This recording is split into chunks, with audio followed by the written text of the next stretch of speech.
काय म्हणालीस तू? सून म्हणून या घरात आली आणि मग मुलगी झाली, सासू नाही तर आई. सो हे लक्षात ठेवायचं. आता तू ह्या घरची सून नाहीयेस हे मी वारंवार सांगून झालेलं आहे तुला, आणि हे सगळ्यांनी आता एक्सेप्ट करणं गरजेचं आहे. ह्या घरची सून आता मी आहे. सो हे तूही लक्षात ठेव. आईने जे काही डिसिजन घेतलं, आईने तुला इथे आणलं, कौतुक आहे मला, क्या बात आहे, कमाल आई, वा वा.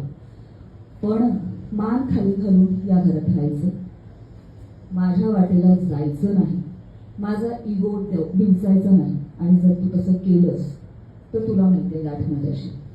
कारण आता हा समृद्धी बंगला जो आहे ना, म्हणजे माय हाऊस माय रूम्स, आणि मी सांगून झालेलं आहे तुला. आता तुला सांगणार नाही, आता माय ॲक्शन्स विल स्पीक लाऊडर.